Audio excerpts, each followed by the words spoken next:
Good morning students, सुप्रभात सभी को। डियर स्टूडेंट्स, ज्योग्राफी का आज हम एक और नया टॉपिक, बढ़िया इंटरेस्टिंग टॉपिक लेके आए हैं, जो हम पीछे पढ़ते आ रहे हैं। अभी जिस प्रकार से हमने पढ़ी थी पृथ्वी की उत्पत्ति, हमने पढ़ी थी, अनेक सिद्धांत हमने पढ़े थे उसमें। जिस प्रकार से उसके बाद में हमने पृथ्वी की आंतरिक संरचना पढ़ी थी, जो स्पेस के अनुसार थी। सियाल, सीमा और निफे 3 परतें पाई जाती हैं। उसी क्रम में हमने जो पर्वतों की निर्माण से संबंधित जो है पढ़ा था एक सिद्धांत, जो जोली का रेडियो एक्टिविटी सिद्धांत था। उसमें जोली ने रेडियो सक्रिय पदार्थों के आधार पर पर्वत के निर्माण की स्थिति बताई थी, जिसमें 2 स्थितियां बताई गई उसने, सागरीय अतिक्रमण काल और सागरीय निवर्तन काल। तो इस आधार पर जो है पर्वतों का निर्माण होता है।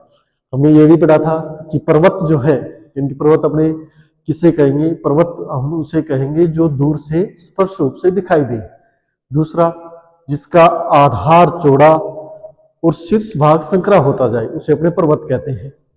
इसी प्रकार से और पर्वत की परिभाषा अगर देखें तो महत्वपूर्ण रूप से पर्वत जो है 35 डिग्री जिसका ढाल 35 डिग्री से अधिक न हो, वो पर्वत है, यानी उसे अपने पर्वत कहेंगे। और देखिए इसकी परिभाषा के आधार पर या इसकी सामान्य जानकारी के आधार पर कि पर्वत अपने किसे कह सकते हैं, तो पर्वत हम उसे कहेंगे जो इनके दूर से स्पष्ट रूप से दिखाई दे या जिसकी ऊंचाई जो है 500 मीटर से अधिक हो, उसे अपने पर्वत कहेंगे। अब पर्वत, मैंने आपको बताया था कि पर्वत जो है अकेले पर्वत भी पाए जाते हैं, जिस प्रकार से अपने ये कहें कि पर्वत श्रृंखलाओं में भी पाए जाते हैं, जैसे अरावली पर्वत श्रृंखला है, या पर्वत जो है इनके एकाकी रूप से, या पर्वत जो है श्रेणियों के रूप में, श्रृंखलाओं के रूप में जो है पर्वत पाए जाते हैं। अब पर्वत जो होते हैं इनके उनकी ऊंचाई जो है वो अगर इनके अपने ये मान सकते हैं कि ऊंचाई अधिकतम भी हो सकती है, उनकी न्यूनतम भी हो सकती है। जिस प्रकार से इनके विश्व का जो सबसे ऊंचा पर्वत हमने आपको मैंने बताया था कि भी माउंट एवरेस्ट जो 8,848 मीटर ऊंचाई लिए हुए है। उसी प्रकार से अरावली पर्वत श्रृंखला, अपने राजस्थान की जो अरावली पर्वत श्रृंखला है, वो राजस्थान की अरावली पर्वत श्रृंखला भी जो है लगभग 1722 मीटर ऊंचाई लिए हुए है, जिसे इनके माउंट आबू का जो ऊपरी क्षेत्र जिसे कहते हैं उच्चतम क्षेत्र 1722 मीटर लिए हुए हैं।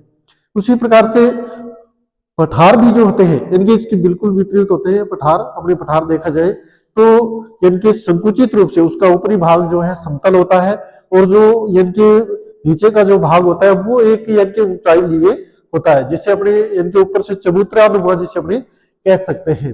तो जिस प्रकार से हम देखें भी तिब्बत का जो पठार है, जिसे या पामीर का पठार है, ये पठार जो है लगभग 5000 मीटर से अधिक ऊंचाई लिए हुए हैं। तो कहने का मतलब ये है कि इनके जो पठार भी जो है पर्वतों से भी ऊंचे हो सकते हैं, यह माना जा सकता है, क्योंकि हमने देखा है कि ये पामीर का पठार है, तिब्बत का पठार है, ये जो 5000 मीटर से भी अधिक ऊंचाई पर है।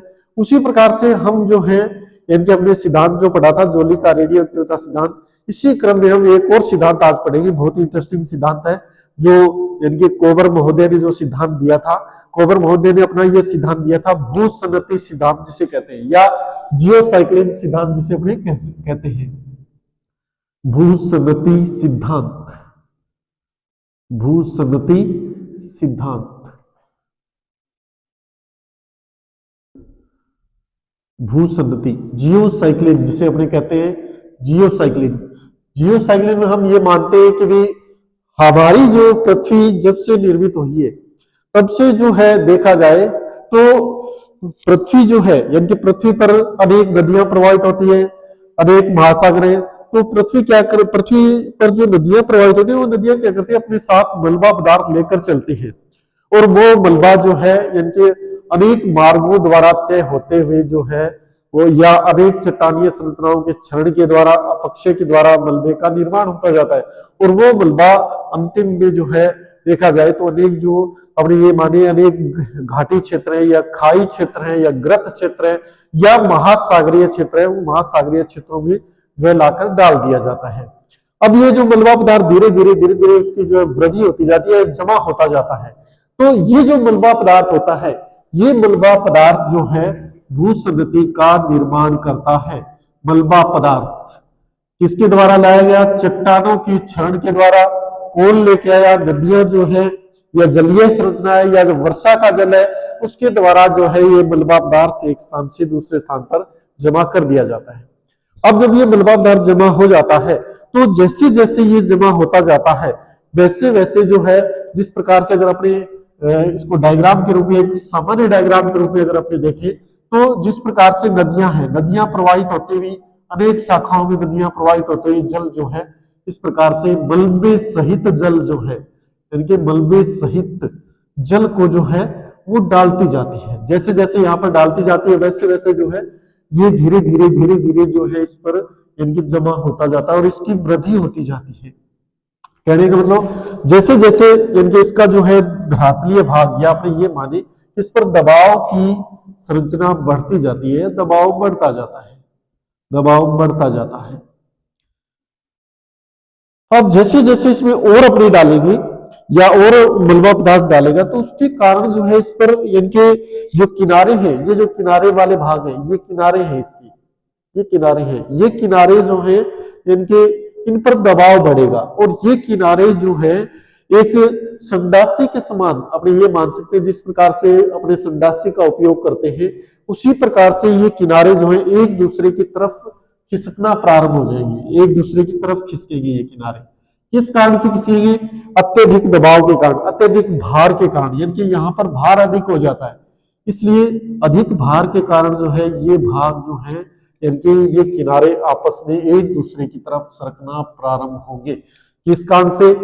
अत्यधिक दबाव के कारण इनके ये किनारे जो है अपने माना जाए तो उसके कारण जो है किनारे जैसे जैसे एक दूसरे की तरफ खींचेंगे या एक दूसरे की तरफ गति करेंगे तो इस गति के कारण जो है इनके ये जो भाग है, इसके बीच में जो भाग है या यहाँ पर जो भाग है, यहाँ जो किनारे वाले भाग है, ये किनारे वाले भाग जो है इनके धीरे धीरे जो है इनमें वलन की स्थिति प्रारंभ हो जाएगी या ऊपर उठना प्रारंभ हो जाएंगे, ऊपर उठना प्रारंभ हो जाएंगे। वलन की स्थिति होने के कारण और धीरे धीरे जो है ये पर्वतों का निर्माण करेंगे, पर्वत निर्माण की क्रिया।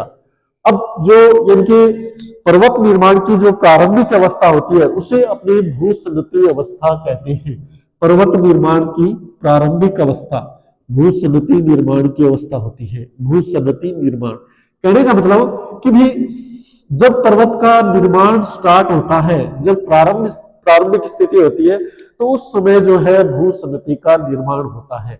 कहीं पर भी जब पर्वतों का निर्माण होता है तो वहां पर सर्वप्रमुख रूप से भूसंगति का निर्माण होगा। अनेक प्रकार के पर्वत पाए जाते हैं, हम देखते हैं ज्वालामुखी पर्वत भी पाए जाते हैं और कुछ जो है इनके अवशिष्ट पर्वत भी पाए जाते हैं, कुछ जो वलित पर्वत भी पाए जाते हैं।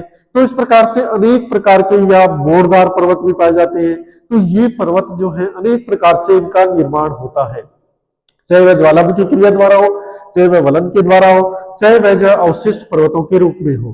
तो इस प्रकार से पर्वतों का निर्माण होता है। अब जो इनके देखा जाए कोबर महोदय जो था, उस कोबर महोदय ने इनके कोबर महोदय ने ये बताया था कि भी सर्वप्रथम जो है भूसंगति का निर्माण होता है, भूसंगति का निर्माण होता है। भूसंगति किनके द्वारा निर्मित होती है? नदी द्वारा। जो मलबा पदार्थ महासागरों में या सागरों में या गहरी खाइयों में जब वहां पर जमा कर दिया जाता है तो उसके कारण भूसंगति का निर्माण होता है। अब इनके कोबर ने ये बताया था कि भी जिस प्रकार से इनके जो किनारे होते हैं, यानी कोबर ने ये माना था कि भी इस प्रकार से अगर देखा जाए तो कोबर ने ये बताया था कि भी अनेक संरचनाएं पाई जाती हैं। अब जो ये किनारे होते हैं, किनारों पर जो श्रेणियां होती है या आपने ये मान सकते हैं इस प्रकार से जो है किनारे पाए जाते हैं। अब यानी कि ये जो भाग है, किनारे वाले जो भाग है, ये किनारे वाले भाग जो है दोनों किनारे, इनको कोबर ने अग्रदेश नाम दिया था। अग्रदेश क्या नाम दिया था? अग्रदेश, अग्रदेश। ये भी अग्रदेश, इनको जो है अग्रदेश नाम दिया था। उसने ये बताया कि बीच जो इसका जो बीच का जो भाग था, ये जो भाग था इनके जो ये तो किनारे हो गए, इसका जो बीच का भाग था ये भाग जो है इनके देखा जाए तो इसे जो है कोबर ने मध्य पिंड कहा था। मध्य पिंड, मध्य पिंड या उसकी भाषा में कहा जाए तो इसे उसने स्वासिनबर्ग नाम दिया था। क्या नाम दिया था? स्वासिनबर्ग। ये जो मध्य पिंड है या अपने इनके जो अग्र देशों के दोनों भाग के बीच का जो भाग है, इसे उसने स्वासिन वर्ग नाम दिया था। इसी प्रकार से अगर देखा जाए तो इनकी जो किनारों पर जो श्रेणियां बनती है, कई बार क्या होता है कि जब देखा जाए तो अपने ये माने कि अगर संपीड़न बल या संकुचनात्मक बल, जिसे संपीड़न बल कहते हैं या संकुचन बल कहते हैं, संकुचन बल या संपीड़न बल कहते हैं, संपीड़न बल, जब संपीड़न बल की गति कम होती है या संपीड़न बल कम होता है तो उस संपीड़न कम बल के कारण जो यहाँ पर कुछ श्रेणियां बन जाती है, कुछ श्रेणियां या छोटी छोटी श्रेणियां या छोटे छोटे पर्वतीय संरचनाएं बन जाती हैं। उन्हें कोबर ने क्या बताया था कि रेड कैंटन नाम उसने दिया था, रेड कैंटन, रेड कैंटन उसने इनको नाम दिया था। तो ये श्रेणियां इनकी कम संपीड़न बल के कारण उनका निर्माण होता है, तो उन्होंने इसका नाम रेड कैंटन दिया था। इसी प्रकार से यानी जब इनका अपने ये माने कि संपीड़न बल अत्यधिक तीव्र गति से कार्य करता है, जब संपीड़न बल अत्यधिक तीव्र गति से कार्य करता है तो उसके कारण दोनों अग्रदेश एक दूसरे की तरफ जो है अत्यधिक बल के द्वारा खींचते हैं, और इस अत्यधिक बल के खींचने के कारण जो है इनकी जो किनारे वाले भाग है, इन किनारों से जो है इनके पर्वतों का निर्माण या वलन की क्रिया जो है इनसे स्टार्ट हो जाती है, वलन की क्रिया। अब ये जो वलन की क्रिया स्टार्ट होती है, वलन की क्रिया जो स्टार्ट होती है, इस क्रिया के कारण जो है पर्वत का 20 मिनट को कॉल करवा के गई, पर्वत निर्माण इस क्रिया के कारण होता है। अब धीरे धीरे जैसे जैसे इनके वलन बढ़ता जाता है वैसे मैडम बढ़ती जाती है, और ये पर्वत जो है वलित पर्वत कहलाते हैं, वलित पर्वत कहलाते हैं।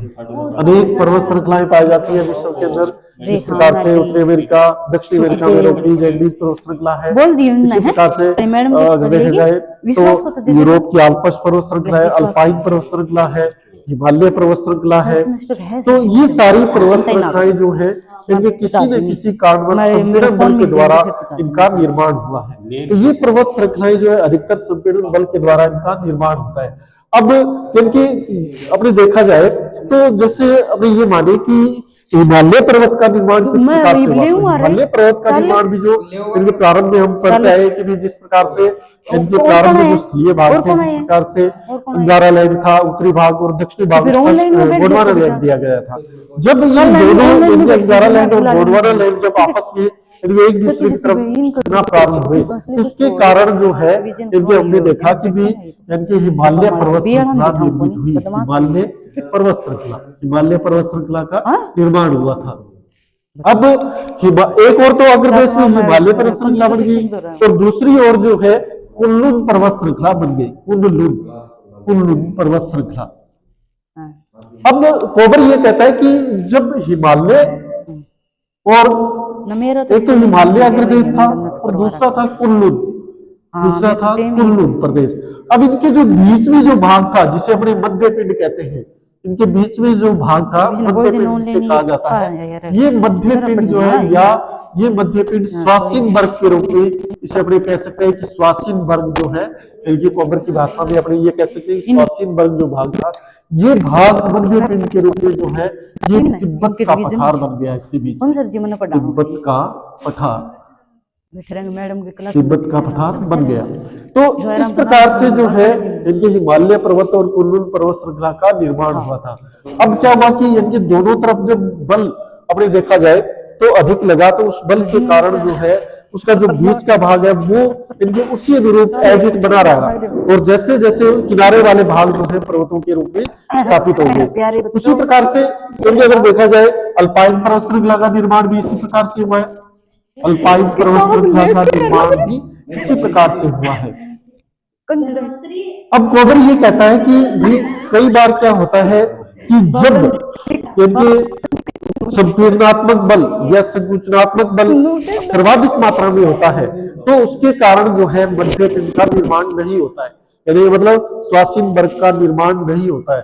और इसे जो है इनके जब दोनों अग्रदेश जब पर्वतीय श्रृंखला के रूप में बन जाते हैं, दोनों ही श्रृंखलाएं जो है इस प्रकार से पर्वतीय श्रृंखला के रूप में बन जाते हैं, तो इन श्रृंखलाओं को इनके बीच में कोई भी मध्यपिंड नहीं होता है, तो इन्हें जो है अपने अधिकतर नॉर्ब के नाम से जानते हैं। किस नाम से? नॉर्ब के नाम से, या नॉर्ब या नार्ब के नाम से भी इनको कह सकते हैं। यानी ये श्रृंखलाएं जो है अधिकतर नार्ब के नाम से जानी जाती है। मुख्य रूप से जब यानी कि स्विट्जरलैंड के जो स्विट्जरलैंड के जो पर्वतीय भाग है वो पर्वतीय भाग नार्ब के रूप में विकसित हुए हैं, या नार्ब के रूप में जो है उनका निर्माण हुआ है। तो अपनी जो है यानी कि महत्वपूर्ण रूप से अगर देखा जाए तो कोपर ने अपना जो सिद्धांत दिया था वो भूसंनति के आधार पर दिया था। भूसंनति किस प्रकार से निर्मित होती है? जैसे ही मलबा पदार्थ यानी कि एक स्थान से बहाकर या पर चट्टानों के टूटने फूटने या पक्षय के द्वारा जब एक स्थान पर जमा किया जाता है, चाहे वो महासागरीय क्षेत्र हो, चाहे वो गहरी खाइयां हो, चाहे वो गर्त हो, वहां पर जब धीरे धीरे उस मलबे पदार्थ का जमाव होता जाता है तो उस जमाव के कारण जो है इनके जो भाग है वो भाग दबाव की शक्ति द्वारा नीचे बैठते जाते हैं, और जैसे जैसे ये नीचे बैठते जाते हैं तो उसके जो किनारे वाले भाग हैं वो किनारे वाले भाग जो है संडासी के समान कार्य करते हैं। यानी कि मतलब दोनों भाग एक दूसरे की तरफ गति करते हैं। जैसे जैसे ये भाग दोनों एक दूसरे की तरफ गति करते हैं तो उसके कारण जो है इनके जो बाहरी भाग है वो बाहरी भाग, या जो किनारे वाले भाग है वो किनारे वाले भाग जो है वलित होना प्रारंभ हो जाते हैं, या उनमें जो है वलन की क्रिया प्रारंभ हो जाती है, और इसी वलन के कारण जो है पर्वतों का निर्माण होता है। अब यानी कई बार क्या होता है, मैंने आपको बताया कि भी कई बार जो है जब वलन की क्रिया कम होती है या संपीड़नात्मक बल कम होता है तो इस संपीड़नात्मक बल कम बल के कारण जो है वहां पर मध्य पिंड का निर्माण नहीं हो पाता है, और इस प्रकार से जो है इनके अपने जो है पर्वतों का निर्माण होता है। तो पर्वतों का निर्माण मुख्य रूप से अगर देखा जाए तो भूसंनति सिद्धांत के द्वारा ही पर्वतों का निर्माण होता है। अब ये सिद्धांत यानी कि जो अपने देखें तो भौगोलिक संरचना में सबसे इनके महत्वपूर्ण सिद्धांत माना जाता है, जिसे भूसंनति या जियोसाइक्लिक थ्योरी कहा जाता है। भूसंनति सिद्धांत जिसे कहा जाता है, तो ये भी एक महत्वपूर्ण सिद्धांत है जो हम जो है ज्योग्राफी के अंदर जो है हमने जो है अध्ययन किया है, और बीए बीएड बीएससी बीएड ये सभी के लिए जो है बहुत ही महत्वपूर्ण टॉपिक है। धन्यवाद डियर स्टूडेंट्स। ओके।